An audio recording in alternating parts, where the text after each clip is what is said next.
Halo semuanya, hari ini kita bakal ngobrolin soal ular. Ya, makhluk yang satu ini emang unik banget, bisa bikin kita merinding ketakutan. Tapi di sisi lain, bikin kita penasaran setengah mati. Nah, kita akan coba lihat dari dua sisi ilmiah dan sisi misteri gaibnya. Pertanyaannya simpel aja sebetulnya. Kenapa sih ular itu bisa begitu ditakuti, sekaligus dihormati di mana-mana? Ternyata, jawabannya itu ada di dua dunia yang sangat-sangat berbeda, yaitu dunia sains dan dunia gaib. Nah, untuk membedah topik ini, kita akan pakai dua kacamata. Yang pertama, dari lensa ilmiahnya Panji Petualang, seorang petualang alam liar yang udah nggak asing lagi. Dan yang kedua, dari lensa metafisik milik Ustadz Faizar, seorang ahli spiritual. Gimana jadinya kalau dua pandangan ini ketemu? Yuk kita cari tahu. Oke, ini dia agenda kita. Pertama, kita bahas soal tamu tak diundang alias ular yang masuk rumah.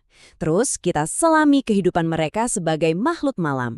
Setelah itu, kita masuk ke bagian yang paling bikin merinding, perjumpaan supranatural. Lalu, kita cari tahu soal naga asli Indonesia. Dan terakhir, kita tutup dengan renungan tentang eksistensi bersama. Yuk, kita mulai dari yang paling sering bikin panik. Nemuin ular di dalam rumah. Pertanyaannya, kok bisa sih mereka masuk? Apa alasannya? Kalau menurut Panji Petualang, jawabannya tuh logis banget. Ular masuk rumah kita itu sebenarnya bukan mau ganggu, tapi karena habitat asli mereka kayak rawa atau kebun, udah banyak yang jadi perumahan. Jadi mereka cuma ngikutin mangsanya, yaitu tikus, yang kebetulan juga banyak di sekitar kita. Simpel kan? Tapi, coba kita lihat dari kacamata Ustadz Faizar. Menurut beliau, ini bisa punya arti lain. Kemunculan ular di rumah bisa jadi sebuah pertanda, entah itu kiriman sihir atau bahkan jelmaan jin. Banyak banget pasien beliau yang langsung menghubungkan kejadian ini ke hal-hal goib. Oke, jadi selain kenapa ular muncul, pertanyaan penting lainnya adalah kapan? Nah, sekarang kita bahas soal jam aktif mereka, terutama yang berbisa. Ternyata ada polanya loh. Panji menjelaskan nih, kebanyakan ular berbisa itu aktifnya malam hari. Puncak aktivitas mereka itu dimulai pas senja, sekitar jam 5 sore. Terus, sekitar jam 7 malam, mereka makin gencar berburu. Nah, setelah jam 10 malam, baru deh aktivitasnya mulai menurun. Nah, disinilah bagian yang bikin merinding. Ustadz Faizar menyoroti satu hal yang luar biasa. Jam aktif ular berbisa ini ternyata sama persis dengan jam aktifnya bangsa jin. Sebuah kebetulan belaka atau memang ada hubungan yang lebih dalam di antara keduanya? Menariknya, bahkan seorang Panji Petualang yang selalu mengutamakan sains ternyata punya pengalaman pribadi di mana logika aja tuh nggak cukup buat ngejelasinnya. Coba deh Anda bayangin, lagi syuting di sebuah gua keramat di Alas Purwo, Panji dan seluruh krunya melihat seekor ular piton raksasa berkedip. Secara ilmiah, ini mustahil. Ular kan nggak punya kelopak mata, semua orang di situ melihatnya. Dan mereka langsung sadar, itu bukan ular biasa. Ada lagi cerita dari Sumba yang nunjukin hubungan kuat antara ular dan dunia roh. Jadi, Panji menangkap beberapa ular piton dari sebuah gua keramat.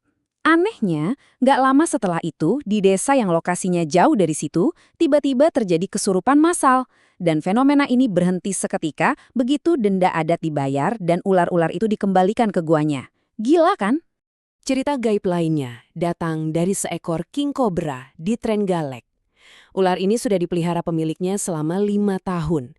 5 tahun yang damai. Sebelum sebuah tragedi mengerikan terjadi begitu saja. Ular yang dijuluki Twin Killer ini tiba-tiba menggigit pemiliknya sampai meninggal. Padahal cuma lagi dikasih minum. Bahkan Panji sendiri yang sudah terbiasa dengan ular ngerasain energi yang beda banget dari kobra ini. Katanya ada aura gelap dan agresif yang jauh lebih mengerikan dari ular manapun yang pernah ia temui. Oke, dari yang mistis, kita geser sedikit ke sesuatu yang lebih nyata. Kita bakal coba pisahin antara mitos dan biologi buat ngebahas soal naga-naga asli Indonesia. Jadi, pertanyaannya, naga itu beneran ada nggak sih? Jawabannya, ada. Kenalan nih sama Exenodermus javanicus atau ular naga Jawa. Ini ular asli Indonesia, nggak berbisa, dan hidup di pegunungan Jawa. Lihat deh sisiknya. Unik banget kan? Berjajar kayak duri, persis kayak naga di cerita-cerita mitologi. Dan ternyata ular naga Jawa ini gak sendirian. Indonesia ini benar-benar negerinya para naga. Kita punya naga hutan alias Gonocephalus, Terus ada naga air dari Sulawesi, sampai komodo yang udah terkenal banget di seluruh dunia. Ini bukti betapa kayanya keanekaragaman hayati kita. Nah, kita sekarang sampai di bagian akhir pembahasan kita. Mari kita renungkan sejenak hubungan kita dengan ular, sebuah hubungan yang rumit, penuh konflik, tapi juga penuh koneksi. Panji Petualang punya satu refleksi yang dalam banget. Menurutnya, sejak zaman Nabi Adam, manusia dan ular itu seolah-olah sudah ditakdirkan untuk jadi musuh. Ini katanya udah jadi fitrah atau takdir alami, sebuah permusuhan kuno yang sudah mendarah daging. Anda pasti pernah dengar kan kepercayaan orang tua dulu? Katanya, kalau kita bunuh ular, matanya itu bisa merekam wajah kita dan nanti teman-temannya bakal datang buat balas dendam. Serem ya? Tunggu dulu. Ternyata di balik mitos itu ada penjelasan ilmiahnya loh. Kepala ular yang sudah putus dari badannya, itu ternyata masih bisa hidup dan menggigit selama berjam-jam.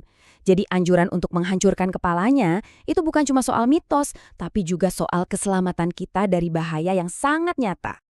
Ini membawa kita ke pertanyaan terakhir. Sains dan mitos. Apakah kita harus memilih salah satu? Atau jangan-jangan justru kalau kita memahami keduanya, kita bisa belajar untuk hidup berdampingan dengan makhluk yang luar biasa dan kompleks ini? Apa pendapat Anda?